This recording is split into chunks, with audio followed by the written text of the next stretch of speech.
오늘의 말씀의 주제는 요게벳의 아들이라는 주제로 출애굽기 2장 1절부터 10절까지의 말씀을 함께 보도록 하겠습니다.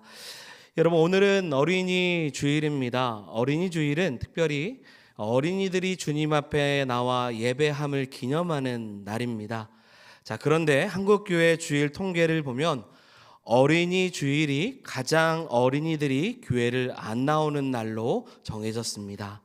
그 이유는 믿음의 부모이든 믿지 않는 부모이든 어린이날이 이제 어린이날이죠. 어린이날이 가까운 주말에 이 어린이 주일에 아이들을 데리고 여행을 가거나 놀이동산을 데리고 가기 때문에 어린이 주일인데도 어린이가 가장 없는 주일이 되어가고 있다라는 거죠. 요즘은 이런 날에 또 어버이들, 부모님을 또 만나러 가신 분도 계셔요. 지금 안 계신 분들이 계시더라고요.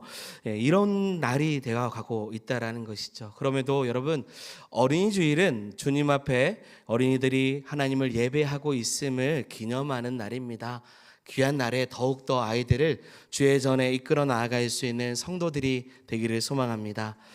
제가 두 가지 리서치를 조사해 봤습니다. 하나는 농어촌교회 주일학교 실태 조사입니다. 전국 통계를 보니 42%가 주일학교가 없다라는 거죠. 김제 지역은 훨씬 더 많습니다. 주일학교가 없는 교회가 많아요. 통계적으로 얘기하면 10개 교회 중에서 4개 이상은 없다라는 거예요. 오늘 어린이 주일인데 주일학교가 없는 교회는 어린이 주일이라는 말을 쓰지 않습니다. 어떤 말을 쓰냐면 가정주일이라는 말을 써요. 어린이 주일과 어버이 주일을 통합해서 함께 예배를 드린다는 거, 이게 현실이죠. 왜 어린이 주일을 안 지키냐고 물어본다면 그것이 현실이고 그렇게 교회가 흘러가고 있다라는 것입니다. 이는 우리는 어린이 주일을, 우리 송지동교회는 어린이 주일을 지키고 있다라고 안심하거나 자부심을 갖는 것이 아니라 이로 인해서 조금 더 아이들이 없어져 가는 이 주일학교의 그 위기를 우리는 염려해야 될 것입니다. 항상 아이들의 없는 주일학교, 교회, 안타까운 현실을 우리가 염려를 해야 되죠. 또 하나의 리서치 조사는 어린이날 아이들이 받고 싶은 선물 순위예요. 1위가 뭘까요? 벌써 나왔네요. 1위가 뭐냐면 스마트폰 및 태블릿 PC가 25.7%이고요. 2위가 용돈입니다. 24.2%. 3위는 반려동물이 21.4%이죠. 아이들이 왜 스마트폰과 태블릿 PC를 갖기를 원할까? 다른 아이들이 사실 다 가지고 있기 때문에 나도 가지고 싶다라는 마음을 가질 수도 있습니다. 그런데 이 리서치에서는 이 아이들에게 다음 질문을 통해서 또 다른 이유가 있다라는 것을 발견합니다. 다음 질문이 뭐냐면 이 1000명의 아이들에게 가장 행복했을 때가 언제인지 물어보니 45.8%가 부모님과 함께 놀러 갔을 때라고 이야기를 했어요. 언제 가장 행복했냐? 부모님과 함께 시간을 보냈던 그 시간을 기억한다라는 거죠. 여러분, 아이들은 부모님과 함께하는 시간을 원합니다. 그런데 이 질문이 왜 스마트폰을 갖기를 원하는 것에 대한 또 다른 이유가 되냐면, 어느 초등학교에서 아이들에게 엄마 아빠 얼굴을 그려보라고 했습니다. 그때 한 아이가 엄마 아빠를 그렸는데 몸은 엄마 아빠인데 아빠와 엄마의 얼굴을 네모난 스마트폰으로 그렸다라는 거예요. 이 아이가 자신을 바라보는 부모가 아니라 스마트폰을 바라보는 부모의 모습을 그린 거예요. 이런 책도 있습니다. 여러분, 엄마의 스마트폰이 되고 싶어라는 책이 있어요. 엄마의 사랑을 받고 싶은데 엄마는 스마트폰만 붙잡고 산다는 거예요. 여러분, 스마트폰을 좋아하는 부모의 모습을 따라 아이들도 답습을 합니다. 스마트폰을 좋아해요. 다른 이유도 있지만 이 리서치에서는 그렇게 조사를 해요. 나중에는 부모가 아이와 소통하고 싶어서 사랑의 교감으로 다가와도 아이는 부모와 동일하게 부모보다 스마트폰과 함께하는 것을 훨씬 더 좋아할 것이고 사랑의 교제를 하지 못한다는 결론을 갖게 된다는 거죠. 여러분, 탈무드에서는요, 자식과 함께 놀아줄 시간이 없을 만큼 바쁘게 살아가는 것은 죄다라고도 이야기를 했어요. 성경을 가르칠 수 있는 시간이 없을 만큼 분주한 부모는 죄를 짓고 있는 거죠. 자녀와 함께 예배를 드릴 시간마저도 없는, 성경 말씀을 읽어주고 말씀을 함께 나눠주는 삶을 살지 못한다면 우리는 자녀를 향한 죄를 범하고 있다라는 거예요. 사랑하는 여러분, 어린이 주일을 맞이하여서 이제 부모뿐만 아니라 우리 조부모들도 계시고요. 나중에 우리 청년들은 결혼을 해서 또 부모가 되기도 할 것입니다. 이 어린이 주일을 맞이하여서 나는 나의 자녀에게, 나의 손주들에게 어떠한 모습의 부모인지 우리가 기억해 보고 묵상해 보기를 원합니다. 자녀들에게 부모의 얼굴이 스마트폰으로 그려질 만큼 자녀와 함께하지 않고 있었다면 다시 한 번 더 아이들과 함께하는, 또 손주들과 함께하는 믿음의 성도들이 되기를 소망합니다. 오늘의 말씀은 한 유대인 부부의 이야기예요. 자, 이제 본문으로 들어가는데요. 지금으로부터 약 3,500년 전에 애굽에서 노예 생활을 하고 있었던 한 가정의 이야기입니다. 당시 애굽의 유대인 아이가 태어나는 것을 그 땅에서는 기쁘게 여기지 않았습니다. 이유는 애굽 왕 바로는 히브리인 가정에서 남자 아이가 태어나면 곧바로 어디에다 버리냐면 강물에다가 던져버리라는 명령을 내렸기 때문입니다. 바로 왕이 왕성하게 불어나는 이스라엘 백성들의 인구 증가로 인해서 큰 위협을 느꼈던 것이죠. 이로 인해서 남자아이가 태어나면 그 즉시 죽이라는 명령을 내리는 겁니다. 자, 그런데 한 유대인 부부에게 아이가 태어난 거예요. 지금 소중한 아이를 지금 바로의 명령대로 강물에 던져야 될 상황에 직면한 것입니다. 여러분들이라면 어떻게 하겠습니까? 그들은 어떻게 했을까요? 이제 말씀으로 한번 진짜로 들어가 보죠. 1절에 보면 레위 지파에 속한 남녀의 결혼 소식으로부터 말씀이 오늘 본문 시작을 합니다. 1절 같이 읽겠습니다. 레위 가족 중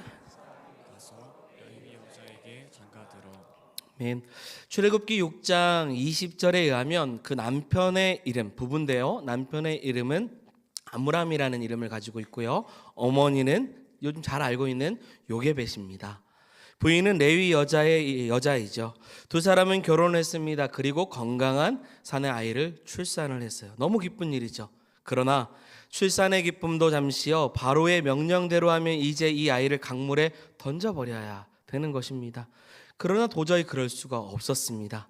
그래서 그들은 오늘 말씀해 보니 이 아이를 비밀리 석 달 동안 기르기 시작을 해요. 당연하죠. 보통의 부모는 아이가 태어나면 그 아이를 사랑할 수밖에 없습니다. 사랑으로 키울 수밖에 없습니다. 그리고 이들은 유대인들이에요. 이 말은 이 아이를 주시는 분이 누구라고 믿냐면 하나님이시라는 것을 믿는 백성들이라는 거예요. 그러니 하나님이 주신 아이를 어떻게 바로의 명령으로 여러분 죽일 수 있겠습니까? 저라도 못할 것 같아요. 저라도 숨겼을 겁니다. 자, 그런데 성경은 그들이 석 달 동안 비밀리 숨겨서 길렀던 그 이유를 단지 자신들이 낳은 자녀들이기 때문에, 핏줄이기 때문에 애착이 있어서 그래서 숨겼다라고 이야기하지 않습니다. 출애굽 기자는 이렇게 설명을 해요. 자, 오늘 본문 2절 중요한 말씀입니다. 같이 읽어보겠습니다. 그 여자가 임신하여 아들을 낳으니 그가 잘생긴 것을 보고 석 달 동안 그를 숨겼으나. 아멘. 여러분, 말씀 보면 아이를 낳았는데 그를 숨긴 이유가 무엇이라고 해요? 잘생겼다고요. 잘생겼어요. 이게 정말 중요한 표현입니다. 이게 아이가 살 수 있었던 이유예요. 자, 여기서 잘생겼다라는 말은 히브리어 단어로 토브라는 단어를 씁니다. 뜻은 좋았다라는 거예요. 이 단어가 언제 먼저 사용되냐면 창세기 1장에서 하나님이 사람을 만드실 때 심히 뭐라고 말씀하시냐면 하나님이 보시기에 심히 좋았다라고 했어요. 여기서 좋았다, 좋다, 이 말이 토부예요. 그래서 여러분, 옛날 성경에는, 개역 한글 성경에서는 잘생긴다라는 이 표현을 뭐라고 표현했냐면 준수함이라고 표현했습니다. 영어 성경에서는 뛰어난 아이 혹은 훌륭한 아이라고 번역을 했어요. 자, 태어난 지 얼마 안 됐는데 뭐가 뛰어난 아이고 뭐가 훌륭한 아이고 준수한 아이입니까? 뭐가 잘생겼습니까? 이렇게 말하면 결국 모세가 살아남은 이유가, 모세가 요즘 표현으로 하면 차은우급인 거죠. 일단 사람은 잘생겨 봐야 된다, 뭐 이렇게 이해할 수 있어요. 모세의 외모와 연관짓기 심각하면 우리는 대부분 불편합니다. 저는 살아남을 수 있어요. 잘생김만 살아는 그런 인생에 대한 이야기 같아요. 그런데 그런 의미가 아니라는 거예요. 자, 이 본문을요 잘 설명해 주는 성경의 말씀이 또 있습니다. 신약에 가서요 사도행전 7장 20절에 스데반 집사가 많은 사람들에게 목숨을 걸면서 설교를 할 때 오늘 본문의 이 대목을 이렇게 이야기를 해요. 자, 띄워주세요. 사도행 같이 읽겠습니다. 그때 모세가 하나님 보시기에 아름다운지라 그의 아버지 집에서 석 달 동안 안길리가. 아멘. 모세를 뭐라고 하죠? 하나님 보시기에 아름다웠다라고 설명해요. 여러분 다시 출애굽기 2장 2절의 말씀에 그 여자가 어머니 요게벳이 그의 무엇을 봤어요? 잘생김을 봤어요. 준수함을 봤습니다. 그런데 사도행전은 뭐라고 했습니까? 하나님이 보시기에 아름다웠다라는 거예요. 이 말은요 모세의 어머니 요게벳이 모세를 볼 때 누구의 눈으로 보았냐면 하나님의 눈으로 보았다라는 거예요. 하나님의 눈으로 보기에 너무나도 뭐예요? 아름다웠던 거예요. 여러분 이 구절은 외모를 넘어서서 그 중심을 본 겁니다. 여러분 이 본문을 제가 메시지 성경이라는 책이 또 있어요. 메시지 성경에서 이 번역된 부분을 보니까요 요게벳이 이 아이에게 무엇을 봤냐면 특별한 것을 보았다라고 했어요. 특별한 것을. 그래서 석 달 동안 아이를 숨겼다라는 거죠. 여러분 그 특별함이 무엇입니까? 하나님의 계획과 뜻이 이 아이에게 있다라는 것을 본 거예요. 비록 요게벳은요 그 아이가 무엇이 될지는 몰라요. 하나님께서 어떤 계획을 그 아이를 통해서 세울지 전혀 알 수 없지만 분명한 것은 하나님의 분명한 계획이 내 눈앞에 있는 이 아이에게 있다라는 확신이 있는 것이죠. 지금은 작은 아이에 불과하지만 그녀는 믿음의 눈으로 하나님의 작품이자 자신에게 주어진 선물인 이 아이를 보면서 특별한 그 가능성을 본 것입니다. 여러분 이것이 얼마나 중요한 대목인 줄 아십니까? 여러분 우리가 자녀를 양육하는 가운데 있어서 한 가지 교훈이 이 본문에서 나와 있어요. 여러분 우리의 부모의 관점, 우리의 모든 관점이 누구의 관점이 돼야 되냐면 하나님의 관점이 돼야 한다는 거예요. 우리는 믿음의 눈으로 하나님의 관점으로 사랑하는 자녀들, 손주들, 또 주일학교 아이들을 바라보면서 그들을 통해서 이루시는 하나님의 계획과 뜻을 발견해야 될 줄 믿습니다. 어린 아이들이니까요 충분히 연약하고 부모의 품에 안길 만큼 무력한 아이들임에도 불구하고 하나님께서 특별히 앞으로 이 인생을 통해서 어떤 일을 보여주실지 부모에게 주신 특별한 존재임을 알고 그 아이를 생각해야 된다는 거예요. 현재 그 아이의 모습은 막 태어났습니다. 석 달 동안 봤는데 아니요 태어나는 순간부터 숨기려고 했으면 태어나는 순간부터 보았을 때 그의 모습과 상관없이 이 아이를 통해서 하나님의 아름다우신 계획과 뜻을 하나님의 아름다운 작품임을 존귀한 자녀임을 보았다라는 거예요. 여러분 그 아이가 앞으로 어떤 아이가 될지는 몰라요. 어떠한 위대한 일을 할지도 모릅니다. 그런데 문제는 하나님의 특별한 계획이 있는 그 아이들을 향해서 바라보는 우리의 눈이 너무나도 인간적이라는 거예요. 아이들을 바라볼 때마다요 세상의 잣대로 아이들을 볼 때가 너무 많습니다. 심지어 교회 안에서도 똑같아요. 같은 기준으로 아이들을 판단을 합니다. 그런 기준으로 아이들을 보면서 가르치는 부모나 그런 교회 주일학교 교사나 그런 모습으로 아이들을 대한다면 아이들에게 쉽게 실망할 겁니다. 아이들의 부족함만 보이니까요. 쉽게 실망하고 그 아이를 포기하고 낙심하게 될 거예요. 그렇게 교육을 받는 아이들은 어떻겠습니까? 세상의 잣대로 자신을 보는 부모로 인해서 자신의 존재가 정말 가치 있는 존재인지를 깨닫지 못하는 거예요. 낮은 자존감을 갖게 되는 것이죠. 자신을 향한 하나님의 계획을 발견하지 못하게도 되는 것입니다. 사랑하는 여러분, 믿음의 어른 그리스도인이라면 혹은 믿음의 부모라면 사랑하는 여러분, 하나님의 눈으로 주 안에서 아이들의 가능성을 볼 수 있는 성도들이 되기를 소망합니다. 아이들을 향한 특별한 그 계획, 하나님이 주시는 잠재력을 개발시키면서 도울 수 있고 그들을 위해서 기도하고 후원하는 것. 그래서 하나님께서 이 아이를 준수하게 우리의 마음에 기쁨으로 받을 수 있도록 여러분 그 귀한 마음을 갖고 다음 세대를 대할 수 있는 성도들이 되기를 소망합니다. 이제 하나님 보시기에 아름다운 아이의 모습에 석 달간 숨겨서 길렀던 요게벳은요, 더 이상 숨길 수 없다라는 것을 느꼈습니다. 아이의 울음소리가 점점 커져가기 시작하는 거죠. 누군가가 그 소리를 듣고 신고라도 한다면 아이의 목숨뿐만 아니라 누구까지, 부모와 자녀들까지 다 위험에 처할 수 있는 것이죠. 아이가 울 때마다 그 어머니가 느끼는 긴장감을 여러분 생각해 보십시오. 그래서 그녀는 국리 끝에 아이를 갈대 바구니, 갈대 상자라고도 하죠. 그것에 담아서 강가에 두기로 결정을 합니다. 3절의 말씀입니다. 같이 읽어보겠습니다. 그를 위하여 갈대 상자를 가져다가 역청과 나무 진을 치나고 아기를 거기 담아 나일강 강가의 갈대 사이에 두고. 아멘. 요게벳은 아이를 위하여 작은 바구니로 배를 만들었습니다. 이건 뭐 구속사적으로도 해석을 해서 뭐 이게 나중에 방주 이야기도 하고 그러는데요. 그걸 떠나서 그냥 오늘 본문으로 본다면, 여러분, 물이 들어오지 않도록 역청과 나무 진으로 칠합니다. 그리고 그것을 강가에 둬요. 이미 남자 아이는 어디다 버려야 돼요? 강가에 내어둬요. 이게 똑같은 행동과 같지만 다릅니다. 아이를 버리는 행동이 아니에요. 그녀가 그렇게 바구니를 담아서 아이를 둔 것은요, 사실 갈대 사이에 둔 것도 바구니가 쉽게 떠내려가지 않게 할 뿐만 아니라 뜨거운 햇빛이 아이가 직접 노출되는 것을 막아주기 위했던 것이죠. 어머니는 아이의 운명을 하나님께 맡기고 그 손에서 보냈지만 동시에 여러분, 자신이 할 수 있는 모든 수단을 간구해서 이 아이를 보냅니다. 갈대 상자 배를 만든 것과 그 아이를 갈대 사이에 둔 것은 아주 세심한 마음을 가지고 준비한 것이죠. 그런데 그걸로 끝나지 않습니다. 그녀는 그 아이의 누이를 강 멀찍이 서 있게 합니다.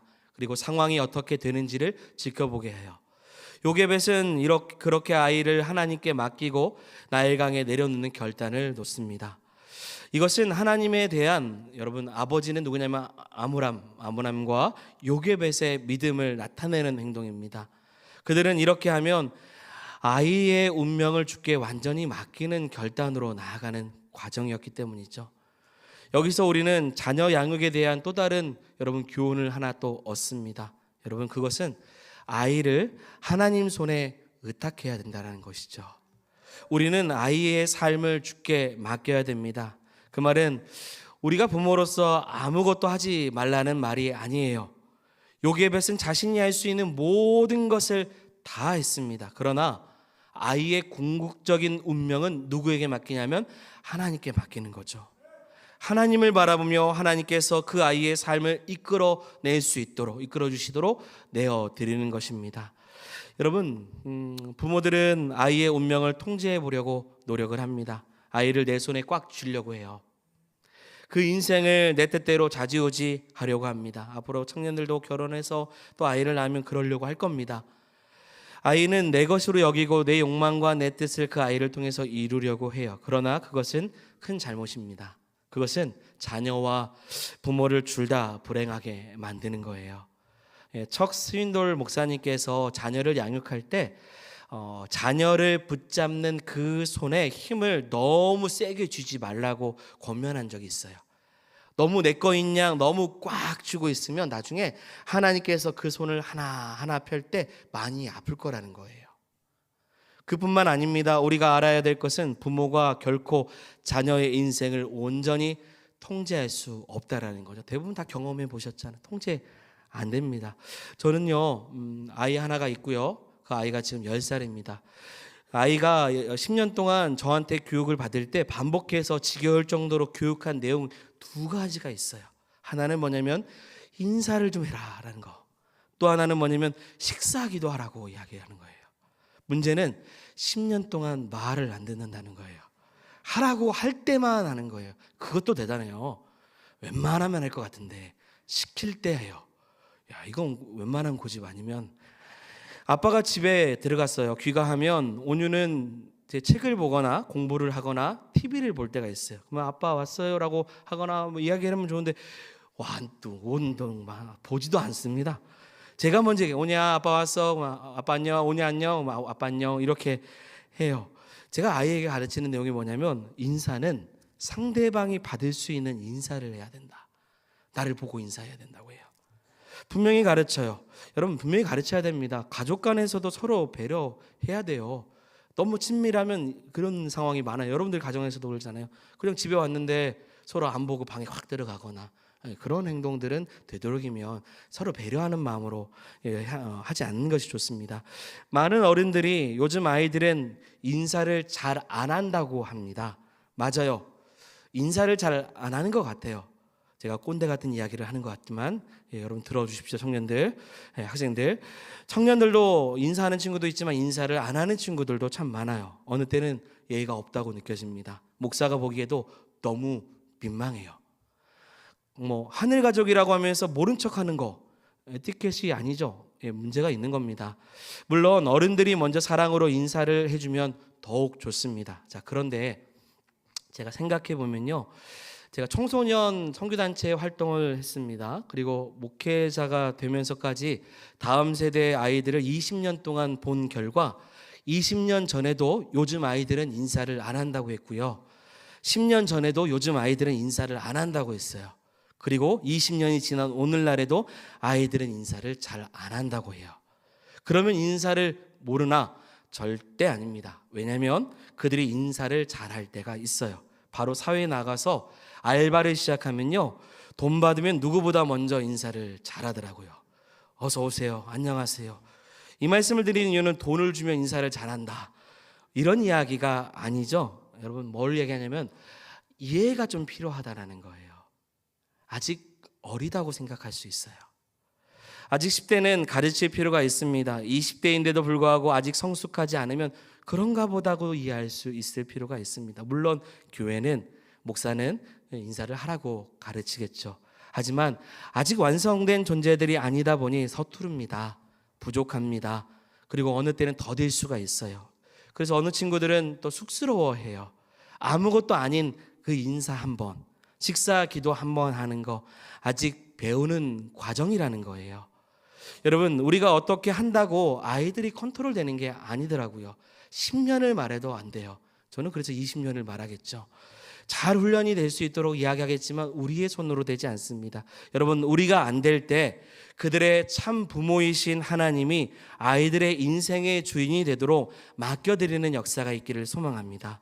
따라서 우리는 계속해서 우리의 자녀들의 삶을 하나님께 의탁하는 훈련을 해야 되는 거예요.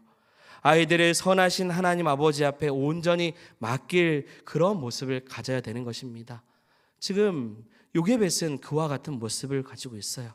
자신이 할 수 있는 최선을 다했습니다. 하지만 맡기는 거예요. 나중에 더 이상 되지 않을 때, 내 손에서 그 아이를 이끌어 나가지 못할 때 하나님께서 그의 인생을 책임져 주시도록 자신은 최선을 다해서 그 아이를 키운다라는 것이죠. 이제 하나님의 손길에 아이의 운명을 의탁한 요게벳의 믿음은 후한 보상을 받기 시작합니다.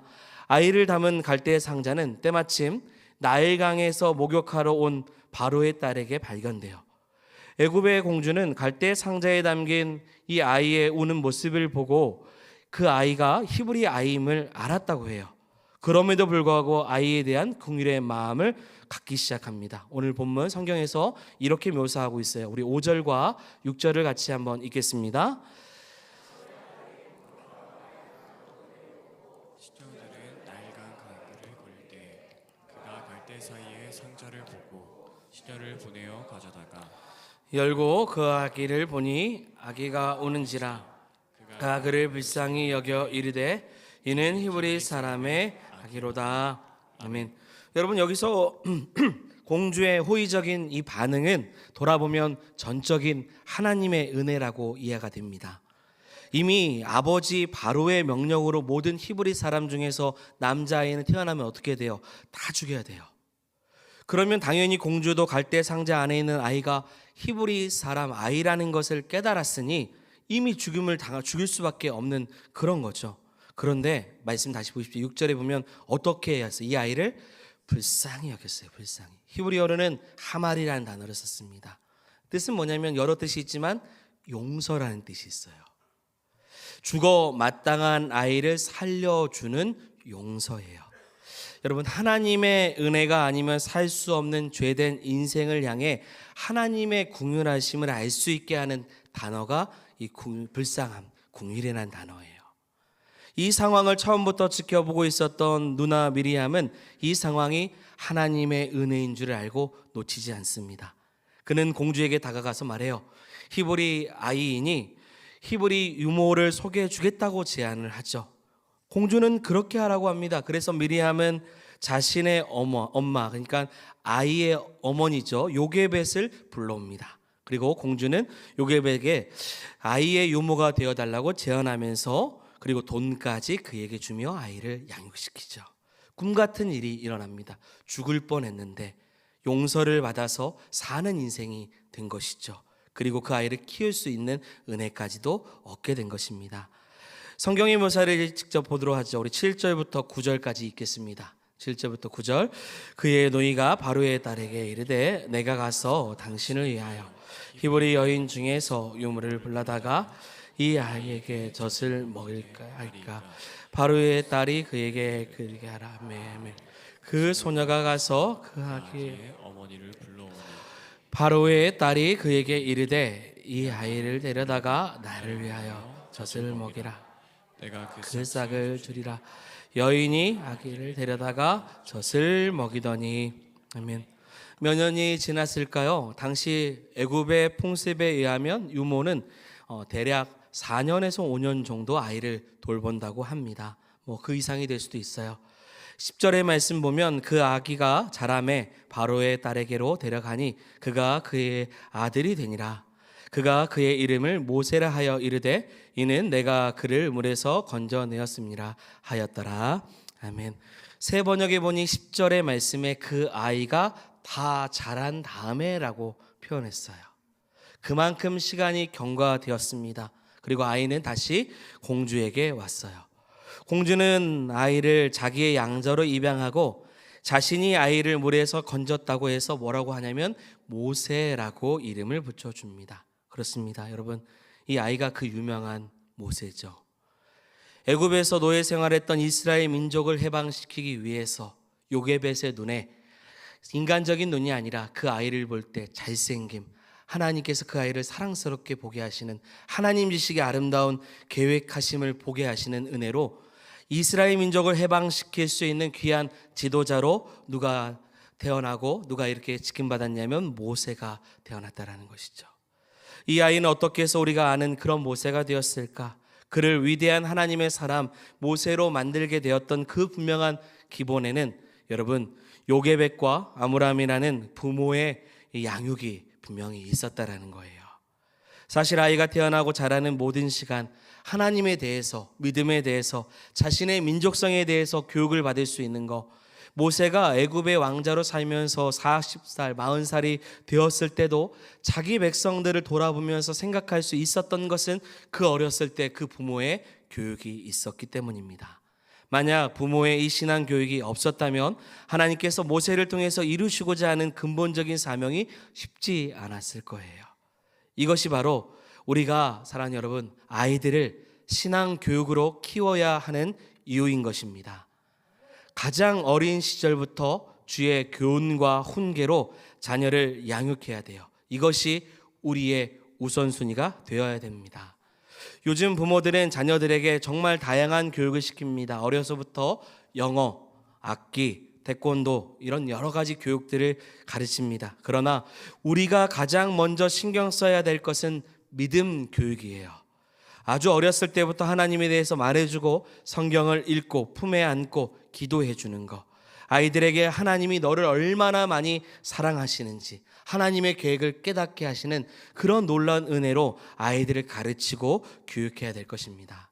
교회도 마찬가지입니다. 다음 세대 아이들에게 하나님의 말씀을 가르쳐야 돼요. 유초동부, 우리 중고등부, 청년에 이르기까지 하나님의 말씀을 배울 수 있는 모임들, 그런 예배들을 온전히 지킬 수 있도록 아이들에게 교육을 해야 됩니다. 그런 것을 위해서 교회가 존재해요. 그런데 그 일을 누가 지원하냐? 부모가, 사랑하는 또한 형제 자매들이 그 아이들을 교회 공동체에 보내줘야만이 그 교육이 또한 이루어지는 것입니다. 오늘날의 주일학교가 없어지는 이유가 무엇입니까? 과연 진짜 아이들이 없어서입니까? 아닐 것입니다. 부모의 책임이 큽니다. 부모가 믿음으로 본으로 살 때 또 그 아이에게 예수 그리스도를 온전히 가르쳐주는 삶의 모습을 보일 때 그 아이는 주 안에서 누구보다 빨리 예수 그리스도를 믿고 구원을 받을 수 있는 좋은 은혜를 얻게 될 것입니다. 그러면 아이가 평생 주님을 떠나지 않고 하나님의 도구가 되어서 영광스럽게 쓰임받는 귀한 인생들이 될 줄 믿습니다. 그 일을 위해서 교회는 아이들에게 투자를 해야 되고, 또한 모든 성도들은 아이들 하나하나를 볼 때마다 사랑으로 이해하고 품어줘야 될 줄 믿습니다. 결론입니다. 여러분, 오늘 말씀을 정리하면 인간적인 눈이 아니라 사랑하는 여러분, 하나님의 관점으로, 하나님의 눈으로 하나님이 보시기에 아름다운 아이들을 믿음으로 바라보는 성도들이 되기를 소망합니다. 많이 사랑해주고 많이 기도해 주십시오. 바라보는 아이들마다 하나님의 특별한 계획이 있음을 여러분 믿으시기를 바랍니다. 아이들을 내 손에 키우지 않고 하나님 손에 의탁할 때 어렸을 때부터 주의 교훈과 훈계로 교육한 모세의 부모처럼 아이들을 키우는 교회와 부모와 또 모든 우리 성도들이 되기를 소망합니다. 그러면 제2의 제3의 모세가 나올 수 있지 않겠습니까? 이러한 축복의 교회가 되기를, 그러한 다음 세대를 세워나가는 우리 송지동 교회와 모든 가정이 되기를 주의 이름으로 축원드립니다. 아멘. 우리 함께 찬양할 때 나의 안에 거하라는 찬양을 같이 고백합니다. 우리 특별히 사랑하는 여러분들의 자녀들, 손주들을 생각하면서 또 주일학교 아이들을 생각하면서 이 찬양을 통해서 그들을 지명하시고 그들을 불러주시고 하나님 백성 삼아주시는 하나님의 관점으로 이 찬양을 같이 고백하며 아이들의 사랑으로 함께 품어나가기를 소망합니다. 우리 같이 고백하겠습니다. 나의 안에 거하라, 나의 안에 거하라, 나는 내 하나님이니 모든 환난 가운데 너를 지키는 자라. 두려워하지 말라, 내가 널 도와주리니 놀라지 말라, 내 손 잡아주리라. 나의 안에 거하라, 나의 안에 거하라, 나는 내 하나님이니 모든 환난 가운데 너를 지키는 두려워하지 말라, 내가 널 도와주리. 놀라지 말라, 놀라지 말라, 내 손 잡아주리라. 내가 너를 지명하여, 내가 너를 지명하여 불렀나니 너는 내 것이라, 내 것이라. 너의 하나님이라, 내가 너를 보배롭고 존귀하게 여기노라. 너를 사랑하는 내 영. 한 번 더 고백합니다. 다음 세대를 생각하며 나의 안에 거하라, 나는 내 하나님 모든 환난 가운데 모든 환난